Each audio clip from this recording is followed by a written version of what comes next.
ETF index mutual funds నేర్చుకుని stock మార్కెట్లో రాణించాలనుకుంటున్నారా? వెంటనే ఈ నెంబర్కి కాల్ చేయండి. Hello weavers, welcome back to our channel. ప్రస్తుతం మనతో పాటు ఉన్నారు 25 ఇయర్స్ నుంచి అమెరికాలో ఉంటున్నటువంటి ఎంఎన్స్ ఎగ్జిక్యూటివ్ వీరభద్రరావు గారు. సార్తో మాట్లాడారు. నమస్తే సార్. నమస్తే అమ్మ. సార్, వర్క్ వీసా లేకుండా అక్కడ గనక పని చేస్తే దేశ బహిష్కరణ. మనం ఇంతకుముందు వీడియోలో కూడా మాట్లాడుకున్నాం. పిల్లలకి ఇప్పటికే పాకెట్ మనీ లేక అక్కడ చాలా మంది ఇబ్బందులు పడుతున్నారు. ఈ రైట్స్ ఇవన్నీ జరగడం చూసి డైరెక్ట్ కంపెనీసే వీళ్ళని తీసేయడం కూడా జరుగుతున్నాయి. సో ఒక్కసారి మన ఇండియన్స్ అక్కడ ఉన్నటువంటి పరిస్థితి, వాళ్ళు ఎలాంటి కష్టాలు పడుతున్నారు, మరి తెలిసి కూడా కొంతమంది అక్కడికి వెళ్ళడానికి ఇంకా ఉత్సాహంగా కూడా ఉన్నారు. మీరు సజెషన్స్ ఇస్తారా? అక్కడ ఉన్నటువంటి వాళ్ళ పరిస్థితి ఏంటి ఒక్కసారి సార్ దాని గురించి. సో యుఎస్లో ఏంటంటే లీగల్గా ఉన్న వాడికే ఫస్ట్ ఆఫ్ ఆల్ మీరు ఎంప్లాయబిలిటీ వెరిఫికేషన్ ఒకటి ఉంటుంది. Every employer, no matter who it is, మన ఫస్ట్ ఆఫర్ లెటర్ ఇచ్చిన తర్వాత మనం జాయిన్ అయ్యే ముందు కొన్ని బ్యాక్గ్రౌండ్ చెక్స్, అట్లానే నాకు ఎగ్జాక్ట్ నెంబర్ గుర్తులేదు, అది ఒక ఫామ్ ఫిలప్ చేసి ఇస్తాము. ఇస్తే దాన్ని వాళ్ళు వెరిఫై చేస్తారు. I don't remember exactly, I-694 something ఉంది. సో దాంట్లో ఏంటంటే మనము ఈ కంట్రీలో నేను ఈ వీసాలో ఉన్నాను, నేను that I'm employable. Green card అయితే గ్రీన్ కార్డు, సిటిజన్షిప్ అయితే సిటిజన్షిప్, లేదా లోకల్ H1 ఉంటే H1. One of those proofs you submit along with that. మనం బాస్ ఎవరైతే హైర్ చేస్తాడో వాడు దీన్ని వెరిఫై చేసి, HR లేకపోతే boss, they will verify and say yes, వాడు కింద సంతకం పెడతారు. అప్పుడే మిమ్మల్ని లీగల్గా హైర్ చేస్తారు వాళ్ళు. సో ఒక కంట్రీ వైడ్ ఎంప్లాయ్మెంట్ వెరిఫికేషన్ ఒకటి ఉంటుంది, వాళ్ళకి మాత్రమే ఉద్యోగం ఇవ్వాలి. వాళ్ళు దాన్ని ఎవరైతే ఫాలో చేయరో వాళ్ళకి ఆబ్వియస్లీ పెనల్టీస్ ఉంటాయి, or some time it may go to the extent of seizing the business. So ఈ ఇండియన్ రెస్టారెంట్స్ కానీ, లేక పెట్రోల్ గ్యాస్ స్టేషన్స్ కానీ, లేక వేరే సూపర్ మార్కెట్స్ చోట మోటా బిజినెస్లు ఏవైతే ఉన్నాయో వాళ్ళే ఎంటర్టైన్ చేస్తారు. ఇప్పుడు పెద్ద వాల్మార్ట్ ఉంది, టార్గెట్ ఉంది, ఇలా కోల్స్ ఉన్నాయి, ఇలా పెద్ద పెద్ద చైన్స్ ఉన్నాయి కదా డిపార్ట్మెంటల్ స్టోర్స్. వాళ్ళు ఎవ్వరు వీళ్ళని హైర్ చేయరు. Okay, because they are all bound by that government employability verification. E Verify అంటారు, అది that's the word I was looking, E Verify. So ఈ-వెరిఫైలో మీ సోషల్ సెక్యూరిటీ నెంబర్ వేస్తే ఆటోమేటిక్గా చెప్పేస్తుంది అది మీ స్టేటస్ ఏంటి అన్నది. సో వాడు హైర్ చేయడు. వాడు ఆ పెద్ద కంపెనీస్ ఎవ్వరు వీళ్ళని హైర్ చేయరు. ఓకే, సో మీరు కంపెనీలు తీసేస్తున్నారంటే ఈ కంపెనీలు ఎవరంటే ఈ చిన్న చిన్న street corner vendors type. So వాళ్ళు ఏం చేస్తారు, ఇప్పుడు లేటెస్ట్ వాతావరణంలో ఈ రైడ్స్ ఇవి జరుగుతున్నాయి కదా, దాంతో ముందే వాళ్ళు చేయగలిగేసుకుని, నాయన మీరు వెళ్ళిపోండి, మా వల్ల కాదు, ఏదో వాడు బిజినెస్ అన్నా మూసుకోవాలి, లేకపోతే లోకల్ టాలెంట్ను, లోకల్ మనుషుల్ని వాళ్ళు హైర్ చేసుకోవాలి. అంటే వాళ్ళకు కూడా ప్రాబ్లం అయినా సార్ ఇలా చేసుకోవడం వల్ల? వాళ్ళకి ప్రాబ్లం. ఓకే, ఇప్పుడు యాక్చువల్గా మాకు ఫ్లారిడా స్టేట్లో one of the biggest farming state అది. అక్కడ మీకు టొమాటోస్ కానీ, వెజిటబుల్స్ కానీ, లీఫీ వెజిటబుల్స్, అట్లనే ఫ్రూట్స్ అన్నీ good number of them come from Florida. అవి మాన్యువల్గా మనుషులు వంగి వాటిని చేతితోటి పికప్ చేయాలి. It's a very tedious, very painful job. మీరు ఎప్పుడైనా 10 మందికి కూర్చోబెట్టి కింద వడ్డన వడ్డిస్తే మీకు తెలుస్తుంది. 10 మందికే, 100 మందికి కాదు, 10 మందికి వడ్డించండి ఒకసారి ఒంగుని, మీకు తెలిసిపోతుంది ఎంత కష్టం అన్నది. వాళ్ళు 10 గంటల పాటు రోజుకి ఇలా వంగి ఫ్రూట్స్ పికప్ చేయడం కానీ, క్యాబేజ్ పికప్ చేయడం కానీ, లెటస్ పికప్ చేయడం కానీ చేస్తారు. ఈ రోజున ఈ రైడ్స్ వల్ల వాళ్ళు చాలా మంది హైడింగ్లోకి వెళ్ళిపోయారు, కొంతమందిని పట్టుకుని తీసుకెళ్ళిపోయారు. దానివల్ల ఆ ఫార్మర్స్కి హెవీ లాసెస్ వస్తున్నాయి. So the policy it self is hurting the local employers. So దానివల్ల లాభం పొందినవాడు ఎవ్వరు లేడు ఇప్పటి వరకు. అన్ఫార్చునేట్గా ఏంటంటే వాతావరణం అలా తయారైపోయింది ఇప్పుడు, దట్ వీళ్ళందరూ ఇల్లీగల్ ఇమిగ్రెంట్స్, వీళ్ళని తీసేయాలి. ఇక్కడ వాళ్ళని తీసేస్తే జరిగే ఇంపాక్ట్ ఏదైతే ఉందో అది యాక్చువల్గా it's a sizeable one, and it's going to penalise local businesses. వాడికి పెనలైజ్ అయినప్పుడు ఏమవుతుంది, సప్లై చైన్ ఎఫెక్ట్ అవుతుంది. ఎస్ అందుకనే ఈ రోజున అమెరికాలో ఎగ్స్ దొరకట్లేదు. ఒకవేళ దొరికితే జస్ట్ 2 నెలల క్రితం ఉన్న ప్రైస్కి ఈ రోజున 5 times ఎక్కువ ఉంది. ఓకే ఫస్ట్ ఆఫ్ ఆల్ దొరకట్లేదు, eggs are not available. Eggs కోసం కొట్టుకు వస్తున్నారు షాప్స్లో.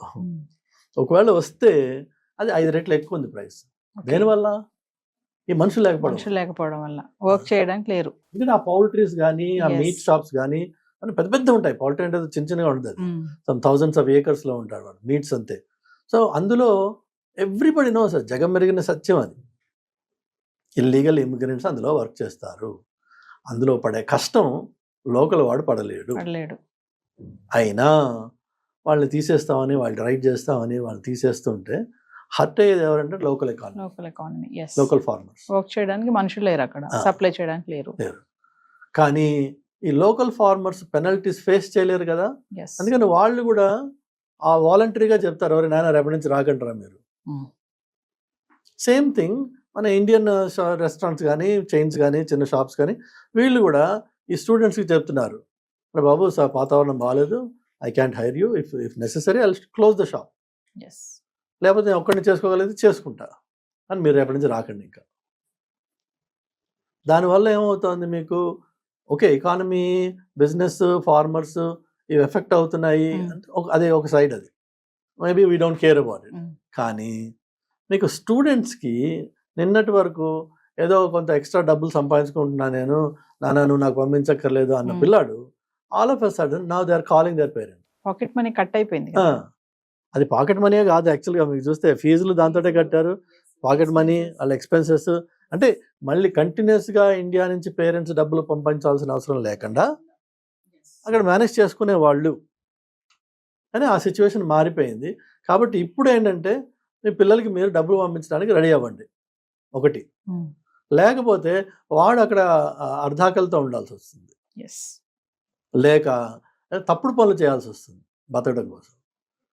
సో దానివల్ల వారికి జరిగేది ఏంటంటే వాడు స్టూడెంట్గాను ఉండలేడు, ఇటు బయటికి వెళ్ళి పని చేయలేడు, ఈ మెంటల్ స్ట్రెస్ పెరిగిపోతుంది. సో ఇక్కడ ఒక విషయం చెప్పండి, ఇప్పుడు మీరు అన్నారు కదా ఒక మాట, సడన్ గా అది ఆగిపోయింది, వాళ్ళు తీసేస్తున్నారు, పార్ట్ టైం జాబ్ చేయడానికి లేదు, పాకెట్ మనీ కట్ అయింది. ఇక్కడ పేరెంట్స్ రెడీగా లేరు పంపడానికి కూడా. మనం అనుకుందాం మిడిల్ క్లాస్ వాళ్ళు ఉంటారు, అప్పర్ మిడిల్ ఉంటారు, వాళ్ళు పంపే పరిస్థితి లేదు. మరి అప్పుడు అక్కడ వాడి పరిస్థితి ఏంటి? అక్కడ ఉన్న అబ్బాయి నెక్స్ట్ ఏం చేయాలి? నేను ఇందాక ఒక మాట అన్నారు, తప్పుడు మార్గంలో వెళ్తారు అని చెప్పేసి, అలా కూడా వెళ్ళే ఉంటాయంటారా? ఛాన్సెస్ ఉంటాయా? తప్పుడు పనులు చేస్తున్నారు, ఇప్పటికే చేస్తున్నారు, ఎప్పుడో కాదు. ఎందుకంటే మనకి మన బ్లడ్లోనే కొంత కరప్షన్ ఉంది.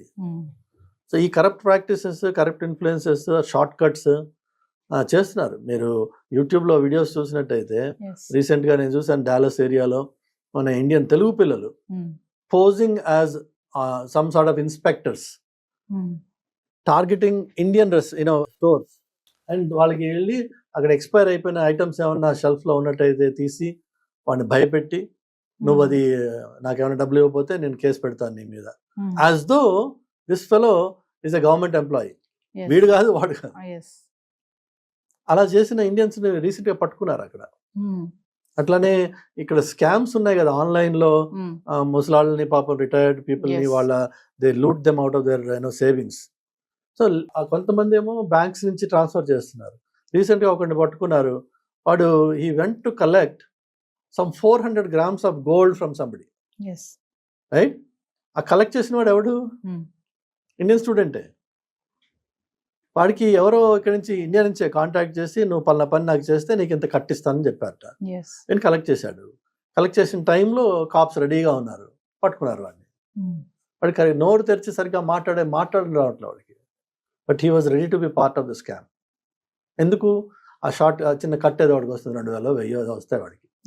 వాడు తీసుకెళ్ళేది 400-400 grams ఆఫ్ గోల్డ్ వాడిది. All he might get is probably $5,000. But he was willing to do it. ఎందుకంటే డెస్పరేషన్ అయి ఉండొచ్చు, అంటే వాడి ఒరిజినల్గానే క్రిమినల్ అయి ఉండొచ్చు. బట్ నెవర్ ద లెస్ ఈ ఆర్థిక పరిస్థితి వల్ల చేతగాని తనంతో ఇలా కొత్త కొత్త షార్ట్ కట్స్ వెతుక్కునే అవకాశాలు ఉన్నాయి, ఆల్రెడీ చేస్తున్నారు ఆ పనులు.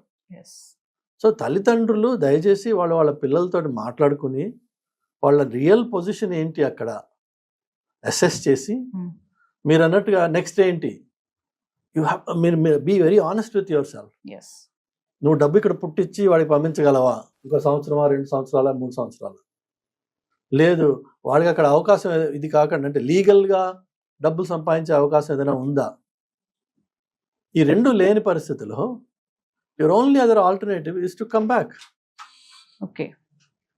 మేబీ పరిస్థితులు చక్కబడ్డాక మళ్ళీ వెళ్దు కానీ, ఎందుకంటే ఈ 2 ఏళ్ళు నువ్వు 1 ఇయర్ ఏదైనా చదివి ఉన్నట్టయితే అక్కడ ఆ 1 ఇయర్ వేస్ట్ అయిపోదు. Those credits can be extended and reused. మిగిలిన క్రెడిట్ తర్వాత చేసుకో, డబ్బులు ఇక్కడ సొమ్ము చేసుకున్నాక. అంటే కమ్బ్యాక్ ఇండియా రాకుండా సార్ అక్కడి నుంచి వేరే చోటుకి వెళ్ళడే అవకాశాలు ఉంటాయా? వేరే చోటు వెళ్ళి ఏం చేస్తారు? అంటే ఇప్పుడు ఇక్కడ ఇంత స్ట్రిక్ట్ గా ఉంది కదా, మరి అక్కడికి వెళ్ళి వేరే చోటుకి వెళ్ళి చేసుకోవడానికి, జాబ్ చేసుకోవడానికి, పార్ట్ టైం చేసుకోవడానికి ఉండవా ఛాన్సెస్ లేవంటారా? విత్ ఇన్ అమెరికాలో లేవు, ఇన్సైడ్ అమెరికాలో లేవు. Okay. Same thing is continuing in Canada. Okay. Canada situation అసలే బాగాలేదు. సో అక్కడికి వెళ్ళి మీరు చేయగలిగింది ఏం లేదు. నెక్స్ట్ ఏంటి మీకు మిగిలింది? యూకే అంటారు. UK is equally in bad situation. మీకు ఇప్పుడే చెప్పాను, వాళ్ళు ఆల్రెడీ ఇండియన్ రెస్టారెంట్స్ రైడ్ చేస్తున్నారు, చైనీస్ రెస్టారెంట్ రైడ్ చేస్తున్నారు. So they are deporting. And then you go to European countries. అక్కడ మనకు వచ్చేసి language problem. Plus fundamental thing ఏంటంటే మీరు ఈ కంట్రీ మారితే వచ్చిన లాభం ఏంటి? కొంతమంది అనుకుంటారు కదా, అమ్మో నేను మళ్ళీ ఇండియా వెళ్ళాలా, ఈగో ఉంటాయి కొంతమందికి. ఈగో ఉంటాయి, బట్ ఈగో ఎప్పుడంటే నువ్వు రియాలిటీ నుంచి దూరం అయిపోయినప్పుడు నీకు మీ దగ్గర మిగిలే వస్తువు ఏంటంటే ఈగో. రియాలిటీని నిన్ను నువ్వుగా అర్థం చేసుకుని, నీ సిచ్యువేషన్ నువ్వు అర్థం చేసుకుని దాన్ని యాక్సెప్ట్ చేస్తే అహంకారము, అహం అన్నది చచ్చిపోతుంది. నా దగ్గర 10 రూపాయలు ఉన్నాయమ్మా, 100 రూపాయలు తిండిని తింటానని ఎట్లా ప్లాన్ చేస్తాను? ఈ 10లోనే ఈ పూట నేను గడుపుకోవాలి. 100 తినాలని కోరిక ఉంది నాకు, ముందు 100 సంపాదించి 100 తిను, ఎవరు కాదన్నట్లా. కానీ 10 ఉన్న చోట 100 గురించి మాట్లాడావనుకో, అది అహంకారం, అది ఈగో అవుతుంది. అది కంప్లీట్లీ డివాయిడ్ ఫ్రమ్ రియాలిటీ. నువ్వు ఉన్న పరిస్థితి ఈ రోజున ఇక్కడ ఉన్నావు. సో బౌ డౌన్. పెద్ద అల వచ్చినప్పుడు తల వచ్చినంత మాత్రాన నువ్వు పడిపోయినట్టు కాదు. ఆ అల పోని, ఆ కష్టం పోని, మళ్ళీ again take your position back. ఈ రోజున తల్లిదండ్రులకి ఫైనాన్స్ చేసే కేపబిలిటీ లేకపోతే, పిల్లలకి ఆల్టర్నేట్ ఇన్కమ్ అక్కడ జనరేట్ చేసే అవకాశం లేకపోతే, నా సలహా ఏంటంటే వాళ్ళు వెనక్కి వచ్చేసి ఒక లాజికల్ బ్రేక్లో అక్కడ వెనక్కి వచ్చేసి ఇక్కడ ఏదన్నా మీరు సొంత వ్యాపారం చేసుకోండి. ఏదో అక్కర్లేదు, పానీపూరి బండి పెట్టుకుని లక్షలు సంపాదిస్తున్నారు. వాడు ఎవడో చెన్నైలో పానీపూరి బండి పెడితే 43 లక్షల ఇన్కమ్ అట. ఎందుకంటే మీకు వాళ్ళ రేపు అన్ని స్కాన్ ఉంది కదా, ఆ స్కాన్ ఒకటే ఫోన్ నెంబర్కి అన్నీ వెళ్తున్నాయి. హాయిగా ఫైనాన్స్ మినిస్ట్రీకి దొరికింది. 40 lakhs 1 yearలో ఇన్కమ్ వచ్చింది. వాడికి ట్యాక్స్ వచ్చింది. ఐ థింక్ 40 lakhs వాడి ట్యాక్స్ బిల్ అనుకుంటా, సంథింగ్ లైక్ దాట్. అంత సంపాదన ఇక్కడుంది, అక్కడ పోయి ఏం చేస్తావు? కానీ మనం ఏంటంటే అహంకారం, నేనెవరో తెలుసా. ఏంటి నేనెవరో తెలుసా? నీ వాస్తవాన్ని నువ్వు ఒకసారి అక్సెప్ట్ చేస్తే, నేనా పానీపూరి పానీపూరి ఏంటి నువ్వు ఏం చేసావు అని చెప్పి. లేదంటే తల్లిదండ్రులు అంటారు మా పిల్లలు అలాంటి పనులు చేయరండి. కొన్ని చేయకు, వేరే ఇంకోటి చూడు, ఆల్టర్నేటివ్ 1,00,000 పద్ధతులు ఉన్నాయి. పానీపూరి బండి అనే కాదు, 1,00,000 పద్ధతులు ఉన్నాయి. బట్ నీకేంటంటే ముందు ఈ అహంకారం ఒకటి, ఒక ఫాల్స్ ఈగో, ప్లస్ మనకేంటంటే ఈ దూరపు చూపులు ఉన్నాయి కదా, అరే వాడు పోయాడు వీడు పోయాడు నేను కూడా పోవాలి. లేదంటే తల్లిదండ్రుల ప్రెషర్, అలా వాళ్ళ పిల్లలందరూ వెళ్ళారు, మా వాడు మాత్రం ఇక్కడే ఉన్నాడు. ఇంకా ఇలా కాకుండా మీరు ఫ్యాక్ట్స్ ఆఫ్ ద గ్రౌండ్, మీ సొంత కెపాసిటీ కేపబిలిటీని అసెస్ చేసుకుని దయచేసి ఆ పిల్లల్ని నరక కూపంలో వదిలిపెట్టద్దు. వాడు చెప్పుకోలేక ఏడుస్తుండొచ్చు ఒక్కో సిచ్యువేషన్లో. వాళ్ళకి హెల్ప్ కావాలి, ఇప్పుడు పర్టికులర్లీ ఈ టైంలో వాళ్ళకి హెల్ప్ కావాలి. పేరెంట్స్ వాళ్ళ వెనుక సపోర్ట్ చేసి నిలబడాలి. లేకపోతే మనం పేరెంటింగ్ ఏంటి? పోతే పోయింది, నా కొడుకు బాగున్నాడు, నా కూతురు బాగుంది, ఫస్ట్ తీసుకొచ్చాయి. వాళ్ళు 1 year అక్కడ చదువుకున్నారా, ఇంకొకటి 1 or 2 years ఇక్కడ బ్రేక్ తీసుకుని మళ్ళీ వెళ్ళి మిగిలిన 1 year కంప్లీట్ చేయి. అందులో అది ఏం తప్పేం లేదు. You can always take a sabbatical. And most American students మీకు తెలుసో తెలీదో, హై స్కూల్ అయిపోయాక 12 years చదువుకున్నాక they take a break for a year or 2. Then వాడు అండర్ గ్రాడ్యుయేట్కి వెళ్తాడు. వాడు కానీ మన వాళ్ళు అంత ప్రాక్టికల్గా ఆలోచించారు కదా, అమ్మో 1 year వేస్ట్ అయిపోయింది, అసలు లైఫ్ పోయింది ఇక్కడతో, నువ్వు ఎందుకు 1 year వేస్ట్ చేసావు అని అంటారు. మనకేంటంటే అంతా మోస, మనదంతా ఫ్యాక్టరీ చైన్ లాగా పుట్టగానే మూడేళ్ళు రాగానే వాడు కిండర్ గార్డెన్లోనో ప్రీ వేయాలి. కేజీలోనో పడేయాలి. వాడు అందులో నుంచి కొట్టుకుంటూ వస్తాడు. వాడికి ఏమీ తెలియదు, ఏ ప్రపంచం తెలియదు వాడికి. చివరికి డిగ్రీ అయిపోతుంది. Degree అప్పటికి కూడా డిగ్రీల తర్వాత కూడా ఏ ప్రపంచం తెలియని తెలియదు. పిల్లలే మన వాళ్ళు. ఎస్ ఉన్నట్టుండి లక్ బాగుంటే ఏదో ఉద్యోగం వస్తుంది. ఉద్యోగం వచ్చిన 6 నెలలకి వీడికి అర్జెంట్గా పెళ్లి చేశారు. పెళ్లి ఎందుకంటే మా కొడుకు సెటిల్ అయిపోయాడు. సెటిల్ అయిపోయింది. ఈ ఏమీ తెలియని తల్లిదండ్రి ఛత్రఛాయల్లో పెరిగిన పిల్లలు yes all of a sudden they become parents for another kid. అప్పుడు స్టార్ట్ అవుతుంది. ఏం స్టార్ట్ అవుతుంది, వాడికి ఏం తెలుసు ఏం తెలియదు. అదే సార్ అయోమయం అంతా. అందుకనే మనకి జనరేషన్ తర్వాత జనరేషన్ ఎస్ వీక్ అయిపోతున్నాం మనం. ఎస్ ఎందుకంటే ఎలాంటి ప్రాపంచికమైన అనుభవం లేని పిల్లలు ఉన్నట్టుండి తల్లిదండ్రులు అవుతున్నారు. ఎస్ వాళ్ళిద్దరి మధ్యలోనే ముందు అవగాహన కుదరడం లేదు. ఈ కుదిరే లోపే ఒకడు పుట్టేసి ఎస్ ఇప్పుడు వీడికి ఏం నేర్పుతావు నువ్వు? వాడు ఏడిస్తే ఏం నేర్పుతావు? మా చిన్నప్పుడు అమ్మమ్మలు నాన్నమ్మలు కూర్చోబెట్టి నీతి కథలు చెప్పేవాడు. ఇప్పుడు వీళ్ళకి ఏంటి, ఒక ఫోన్ ఇచ్చేస్తే వాడు ఏదో గేమ్ ఆడుతున్నాడు. వాడు ఎవరి పని వాళ్ళు చేసుకుంటున్నారు. సో ఇలా ఏంటంటే దట్స్ డైవర్షన్. కానీ ఇదేంటి మనకి అంతా ఒక మూసలాగా చేసేసుకునే Yes. లైఫ్ని ఇదే పద్ధతి, ఇదే కరెక్ట్ కాదు. కొన్ని వెస్ట్రన్ వరల్డ్ నుంచి చూసి నేర్చుకోవాలి మనం. అమెరికాలో హై స్కూల్కి వెళ్ళే పిల్లలు సమ్మర్లో ఇల్లు షిఫ్ట్ చేసే వాళ్ళకి వెళ్ళి వీళ్ళు హెల్ప్ చేస్తారు. పెద్ద పెద్ద వస్తువులు మోసి తీసుకురావడానికి ట్రక్లో లోడ్ చేసి మళ్ళీ ఇక్కడ అన్లోడ్ అక్కడ లోడ్ 2 చేస్తారు వాళ్ళు. హై స్కూల్ పిల్లలు, ఎందుకంటే వాళ్ళు బాధ్యత నేర్చుకుంటారు. Yes. రూపాయికి విలువ ఏంటనేది వాళ్ళు నేర్చుకుంటారు. అలా చాలా మటుకు పేరెంట్స్, నీకు ఫోన్ కావాలా, okay go make money, go do this job or do that thing, some work, yes but you need to learn the value of rupee, value of a dollar. మనకి నాన్నకు ఫోన్ చేయి, మా అమ్మకు phone చేయి, లేదంటే అమ్మని పటాయించు, నేను నాన్నని పటాయించు, ఏదో వాళ్ళేమో తల తాకట్టు పెట్టి తీసుకొచ్చి ఇస్తారు. ఎస్ లేకపోతే ఇటు సూసైడ్ అంటాడు. అవును. కదా కూడా బాధ్యత తెలియనివ్వరు. Yes. వాళ్ళు తెలియని ఎవరు తల్లిదండ్రులు, తెలుసుకోరు పిల్లలు. పిల్లలు ఎస్ వెస్ట్రన్ వాళ్ళు అలా ఉండదు. వాళ్ళు ఫోర్స్ చేస్తారు నువ్వు నేర్చుకోవాలి అని. చాలా ఇండిపెండెన్స్ని చిన్నప్పటి నుంచే నేర్పుతారు వాళ్ళు. ఎక్కడ కూడా ఒక పేరెంట్ కిడ్కి ఫుడ్ ఆర్డర్ చేయడం హోటల్కి వెళ్తే what do you want, what do you want, what do you want, what do you want, they'll order their respective. మనమేమో ఒకటే పేరెంట్ నలుగురికి ఆర్డర్ చేస్తాం కదా. ఇవన్నీ ఈ కల్చరల్ డిఫరెన్సెస్లో ఉన్న బ్యూటీ ఏదైతే ఉందో దాన్ని రికగ్నైజ్ చేయాలి మనం. ఎస్ వాడట్రా అట్లా చేస్తాట్రా, అదేదో మనకి వింతలాగా లేదంటే దాన్ని గేలి చేసి చేయకూడదు. ఎస్ రీసెంట్గా ఇటలీలో ముస్లిమ్స్ వెళ్ళి లోకల్ ఇటాలియన్ కల్చర్ని ఇన్సల్ట్ చేశారు. అందులో ఇప్పుడు అక్కడ మంచి స్ట్రాంగ్ ప్రెసిడెంట్ వచ్చింది. She simply said over night remove these guys from the country, kicked out, and in fact in future there's going to be more restrictions on them. Yes so మనము వేరే కంట్రీకి వెళ్ళినప్పుడు, వేరే ఇంటికి వెళ్ళినప్పుడు, వేరే ప్రపంచానికి ప్రదేశానికి వెళ్ళినప్పుడు అక్కడక్కడ మనకి నేర్చుకునే అవకాశాలు ఉంటాయి. అక్కడ Yes. మంచి ఉంది, మంచి మన దగ్గర ఉంది, మంచి వాళ్ళ దగ్గర ఉంది, చెడు మన దగ్గర ఉంది, చెడు వాళ్ళ దగ్గర ఉంది. ఎస్ అక్కడ మంచిని గ్రహించే ప్రయత్నం చేయాలి. అందులో ఎందుకు వీళ్ళు ప్రాక్టీస్ ఇలా చేస్తారు, దాంట్లో ఉన్న మంచి ఏంటి, ఎస్ అది నేర్చుకోవాలి.